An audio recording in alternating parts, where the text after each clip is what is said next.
Shalom, Benzalet Daf, Pe Gimel dans ma série Teruvin, nous reprenons la dernière ligne du Daf, Pe Bet Amud Bet, Chetzia, le Bet Amnuga, Chetzia, Livsol et Takvia. On rappelle que dans la Mishnah on avait parlé d'un kikar, donc de ce morceau de pain, et qu'on avait au passage dit qu'il y avait d'autres halachot qui le concernaient, que par exemple la moitié d'un kikar était important pour savoir le temps que une maison dans laquelle il y a tsarat met pour rendre impure la personne qui s'y trouve. C'est quoi ce temps? C'est le temps de consommer la moitié d'un kikar de pain. Si on y reste le temps de manger cette moitié de pain, la personne qui s'y trouve devient tamé khatia, donc c'est ça la moitié du kikar, c'est un set halakha. Khati khatia, la moitié, donc le quart, livsol et tagivia, c'est pour être possède celui qui consomme un aliment impur, même si minatora il n'y a pas d'impureté pour celui qui consomme, les chachamim ont créé une impureté pour celui qui consomme, et c'est quoi la quantité? Le quart d'un kikar. La Gemara rapporte que dans une braïta, il y a un troisième shiur par rapport au kikar. Tana, Vachatzi, Chatzi Chetzia, la moitié, donc un huitième. Et tamé tumatochalim.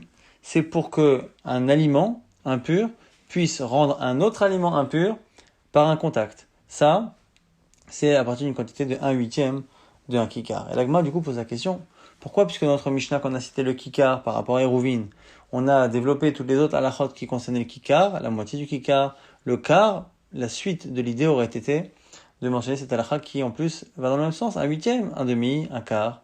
Donc on a une halakha pour un kikar, une halakha pour un demi, une halakha pour un quart, et donc on aurait dû enseigner l'halakha pour le huitième. Tanadidan, ma'etama lotane tumatochalim. Pourquoi notre Tana n'a pas rapporté cette dernière halakha de tumatochalim? La Gemara dit, bishum de lo shavu shiurai ou le hadade.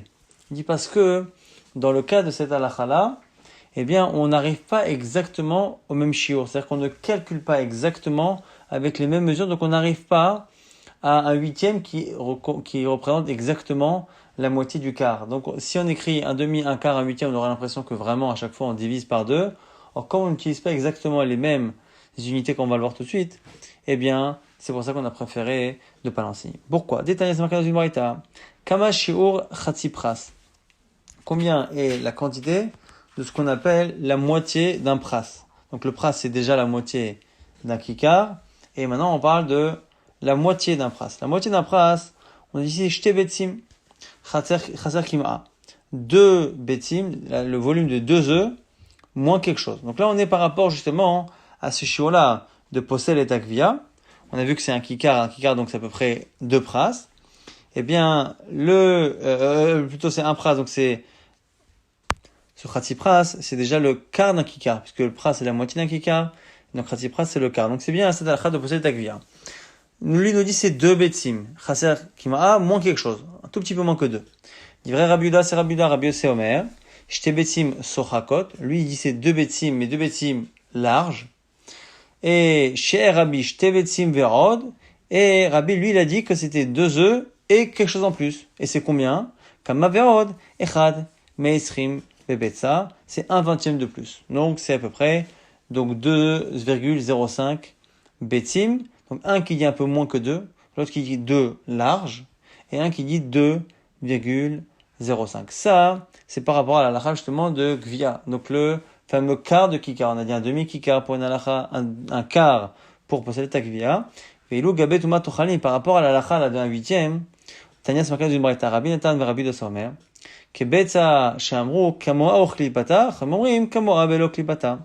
Le betza, l'œuf qui sert d'unité de mesure par rapport justement à cette halakha-là, eh bien, cet œuf-là, c'est soit un œuf avec le volume de l'écorce de l'œuf, soit sans la clipa. Mais quoi qu'il arrive, on n'est pas dans quelque chose qui est exactement la moitié du shiur précédent. Puisqu'on a vu que dans le shiur précédent, c'était soit 1,99, ou un peu moins que 2, soit 2 large, soit 2,05, mais on n'est pas exactement dans 2 betzim, donc 2 œufs classiques. Donc, c'est pour ça qu'on n'a pas enseigné cette halakha d'un huitième. Autre halakha, maraprisda, zo, ce qu'on a dit sur le khatsi pras, divrei Rabbi Yehuda, ve Rabbi Yossi. Ça, c'est la chita de Rabbi Yehuda et de Rabbi Yossi. Amal chachamim, mais chachamim disent que kebetza ou mertza sochakot, que, justement, ce fameux khatsi pras ne revient pas à peu près 2 betzim, mais plutôt 1,5. Ouman Chachamim, et c'est qui le Chachamim dont on parle ici? C'est Rabbi Yochanan ben Beroka. Alors la Gemara trouve ça évident. Pourquoi? Parce que là, qu'est-ce qui s'exprime? C'est Rav Frizda. Et Rav Frizda au nom de qui? Au nom de Rabbi Yochanan ben Beroka. Et dans le daf précédent, on avait effectivement calculé et on avait dit que finalement, dans un cave, il y avait 8 seudot. Et donc, ça veut dire que le pras, qui est la seuda, c'est 1/8 d'un cave. Et un cave, on sait que c'est 24 24 bétim. Donc, la seuda, c'est 1/8 de 24. Donc, ça fait 3. Si un pras, c'est effectivement 3, ça veut dire que un demi-pras, c'est 1,5. Et donc, c'est évident. Donc, m'a dit, alors pourquoi tu nous l'enseignais? Donc, m'a dit, non, sochakot atalash moinan. Le chidouche, c'est qu'il a parlé de bétim large, sochakot. Et c'est pour ça qu'il l'a enseigné. Kat Rav Miyamar, Shiger, Bonios, les rabbis, Modia des Kundis. On a dit ici que Rav Dimi a enseigné qu'un jour on a mesuré le volume de CA.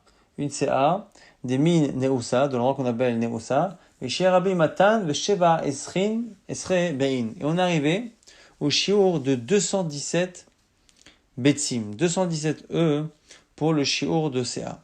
Et là, la Gemara s'étonne, parce que nous, habituellement, on a tendance à penser qu'une CA, c'est 6 cabines, et donc 6 fois 24 et donc ça devrait faire 144. Mais la Gemara va rapporter qu'en fait, à un moment donné dans l'histoire, on a changé la valeur d'une CA, et donc on va déjà essayer de comprendre de quelle CA on parle. Ha CA Decha, de quelle CA on parle? I des Midbarit. Donc la plus basse, c'est Midbarit, celle du désert. Après celle de-dessus, c'est celle de Yerushalmit. Après celle de-dessus, la Tziporit. Comme la Gemara expliquera un peu plus tard, eh bien, chacune est 1/5 de plus que la précédente. Donc, ici Midbarit, c'est pas 217 c'est Averba, ça fait 144. 6 cabines qui chacun font 24 6 fois 24, 44. Et Yerushalmit, ici, c'est celle de Jérusalem. Mais à Shirim Veshalof, ça fait 73 si on rajoute un 5e. Veille des Tziporit. Et si c'est la Tziporit, eh bien, même quand on rajoute encore un 5e sur la deuxième, Mataim Vesheva Avian, ça ne fait que 207. La Gemara propose une réponse. Alors là, des Tziporit, on parle effectivement de la plus grande. Mais a été Chalta chez des Alayou. Il faut rajouter le shiur de la Chala. Et du coup, comme il faut rajouter le shiur de la Chala qu'on a du coup prélevé, mais à la base, on arrive du coup à une quantité qui est plus importante. La Gemara dit Chalta Kama Avian. Combien ça fait? Ici, on calcule la Chala c'est 1/24e. Eh bien, on arrive à peu près à 8. Et donc, si on prend 207 et qu'on ajoute 8, on n'arrive toujours pas à 217, le chiffre que Rabbi a mesuré. Akti Batsalé, on n'est toujours pas arrivé là. La Gemara dit là, a été Ve'odot des Rabbi. Qu'on avait vu, qu'on avait défini le Chatzipras. Chatzipras, on avait vu qu'il y en avait qui disaient simplement que 2, l'autre disait que c'était 2 larges, l'autre qui disait que c'était 2 et un peu plus, c'est-à-dire 1/20. On avait dit que c'était 2,05. Si pour chaque Chatzipras, on dit qu'il y a donc un 0,05 en plus, si on multiplie par tout le nombre de bétim qu'il y a dans une CA, eh bien, on arrive finalement, parce qu'on est à 207, plus de 200, et donc 200 fois 0,05, on arrive à 10. Donc, si on prend les 207 de base, qui sont à la mesure de la CA Tziporit, et donc 207 et quelques, et on rajoute encore un peu plus que 10 et quelques, puisque fois 200, ça fait 10, mais fois 207, ça fait encore un peu plus, on arrive finalement à un peu plus que 217. La Gemara dit, Achi, avec il y a plus, la Gemara dit, oui, mais Kevan, Delo avec Abetsa, le Chashivle. Non, mais comme ça ne complète pas un shiur d'une unité en plus d'un Betsa, on le compte pas. Donc c'est vrai que c'est 217, quelque chose, mais il l'a pas compté. On rapporte maintenant une braïta qui nous explique comment on passe d'une CA à l'autre. Tana, Tanorabanan, CA Yerushalmit. La deuxième, les Yerushalmit, Yetera, Al-Midbarit, elle est au-dessus de la première de Shtut. C'est ce qu'on appelle un 6e, mais c'est un 6e de la Yerushalmit. Mais en réalité, par rapport à la Midbarit, quand je prends celle de départ la plus basse, je rajoute un 5e pour arriver à la Yerushalmit. Et donc, la Yerushalmit, si je enlève un 6e, j'arrive à la mesure de celle d'en dessous. Et pareil, chez Tziporit, etc., à Yerushalmit, Shtut. Et la troisième, la dernière, Tziporit, elle est par rapport à Yerushalmit, un 5e de plus, ou selon le choix de la Gemara, la manière de calculer, c'est un 6e. Donc, chez Tziporit, etc., à Midbarit, Shlish, la Gemara dit au final, ça fait finalement que la toute première, elle est au-dessus de la toute dernière de 1/3.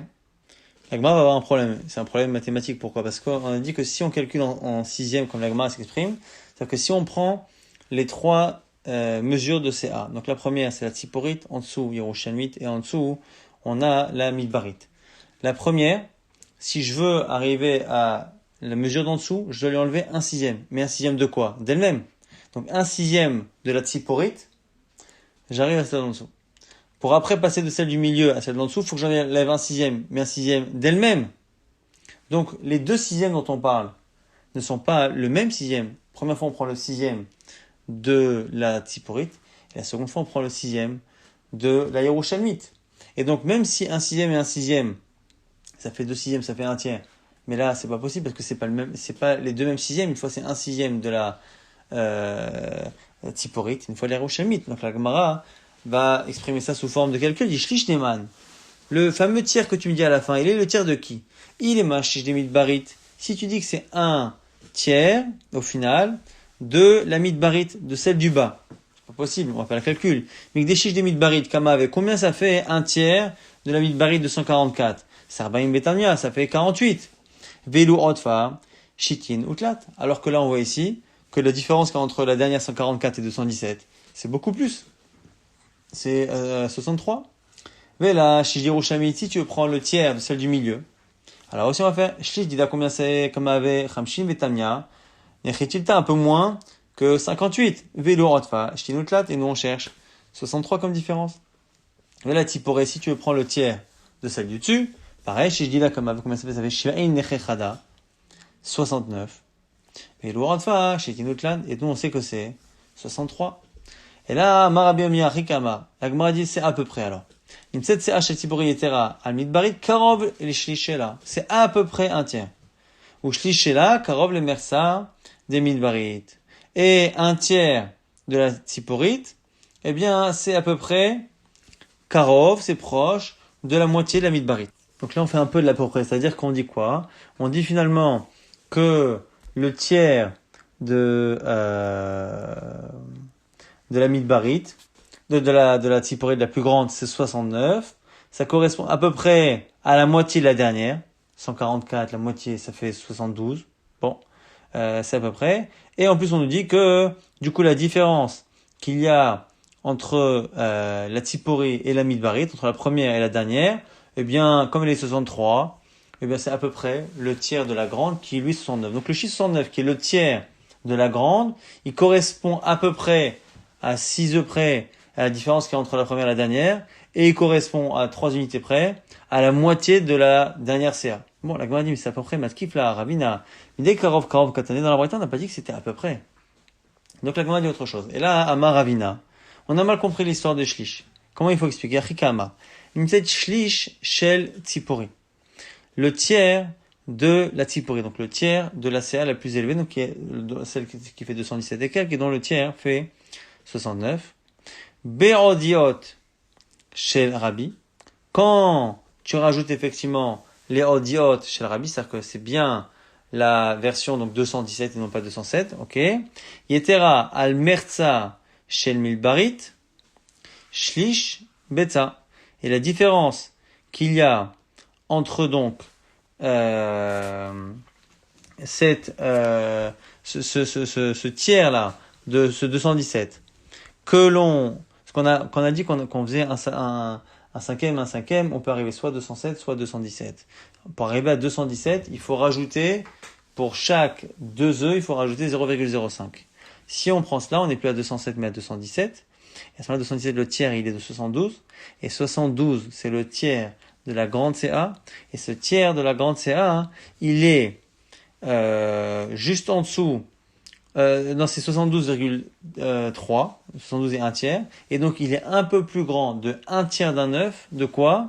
De la moitié de la plus petite CA. Donc la plus petite CA, elle fait 144, sa moitié c'est 72, et maintenant quand on prend la grande CA avec les rodiotes de Rabbi, ça fait 217, quelque chose, qui divisé par 3, eh bien donne 72 et 1 tiers, et donc on voit que le tiers de cette grande CA, eh bien elle comporte un tiers d'œuf en plus que la moitié de la petite CA. Et c'était ça, en fait, l'explication de la Braïta.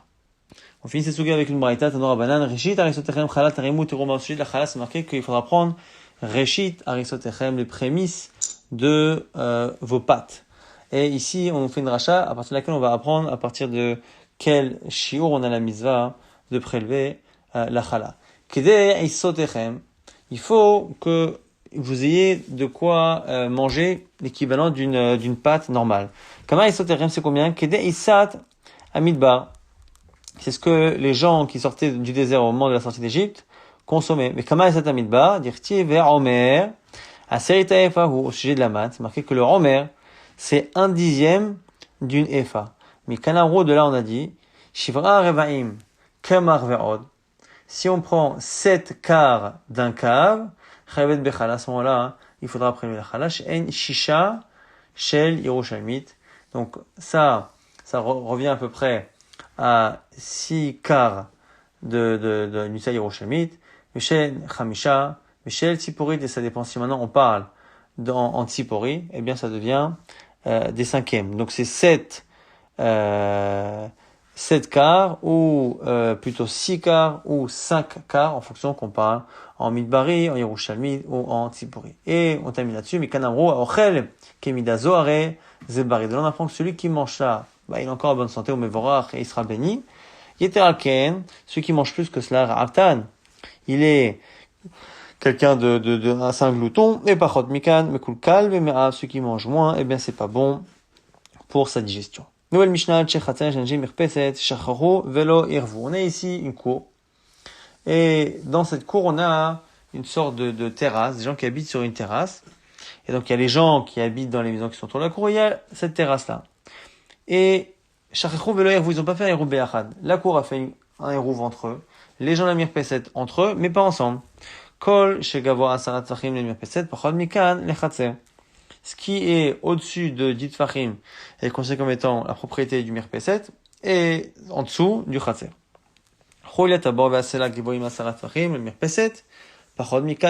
Pareil, pour quand on a creusé un trou et qu'on a rassemblé la terre autour et qu'on a fait donc un monticule, s'il fait plus de 10 Fachim et qu'il est à côté de la Mirpeset, eh bien il sera considéré comme étant appartenant à la Mirpeset, et sinon, non. Et on précise, mais Smoucha, il faut que ce soit proche. Si c'est écarté.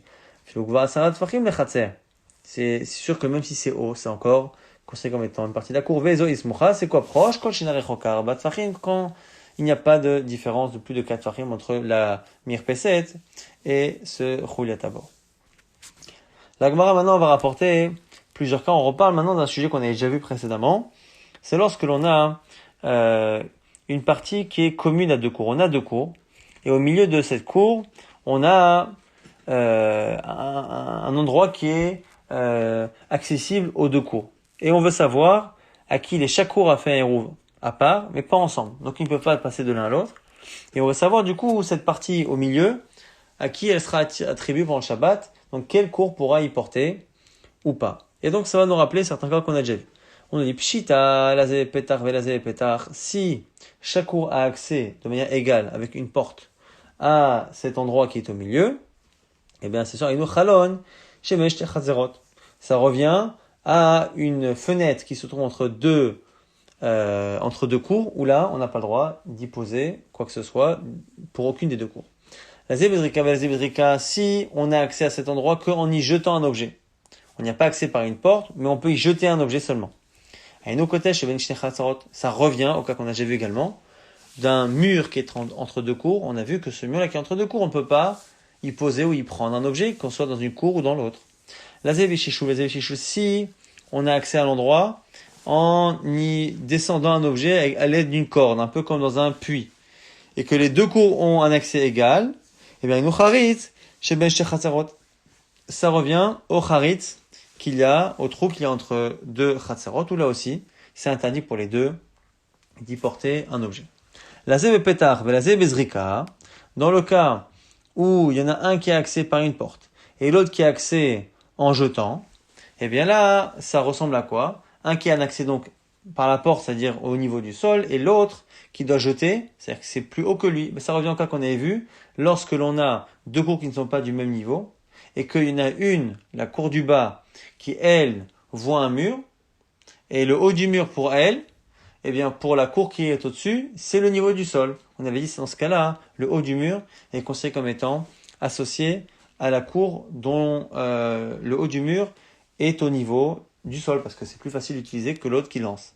Et donc, Aïnou des Rabbah, Maravuna Maram Nachman. Lazé Petach Velazé Bishilshul, le cas inverse. Il y en a un qui a accès directement Petach et l'autre en descendant à l'aide d'une corde. Eh bien, c'était l'autre cas qu'on avait vu également, Aïnou des Rav Shizvi, Maram Nachman, que là aussi, on dira que comme celui qui a accès en haut du mur, directement au niveau de ses pieds, eh bien, l'utilise plus facilement que celui qui est obligé de descendre pour arriver en bas, eh bien, à ce moment-là, ce sera la cour du bas qui sera propriétaire pendant le Shabbat. Et donc ici, ce sera pareil. C'est un qui a accès à l'endroit commun par une porte et l'autre qui est tellement au-dessus qu'il est obligé de descendre un objet par une corde. On dira que c'est celui qui a accès directement par la porte. La zebeshishuv et la zebezrika. La question qui nous intéresse, c'est dans le cas où on a un tel décalage que finalement, il y en a un qui a accès par le fait de descendre un objet avec une corde et l'autre en jetant. C'est-à-dire que l'endroit commun ici se situe finalement entre les deux cours. Il y a une cour qui est au-dessus et une cour qui est en dessous de cet endroit commun. Donc aucune n'a accès directement en marchant. Une doit y descendre l'objet avec une corde et l'autre doit jeter depuis le bas. Quelle est l'utilisation la plus facile pour qu'on donne la priorité? Amara Ramodi Shneem Asurim. Ça s'appelle que les deux ont une utilisation aussi difficile, aussi facile, et donc les deux sont assourds. Shmuel dit non. C'est plus facile de descendre. Donc c'est celui qui est propriétaire. Pourquoi? Parce que je considère que c'est plus facile pour lui, Velazé, Tashmisho Bekaché, pour l'autre, lancer c'est plus compliqué. Et comme on l'a vu, on l'a répété, à chaque fois qu'il y a deux utilisations, une qui est plus facile pour l'un que pour l'autre, eh bien on donne à celui qui a l'utilisation la plus facile.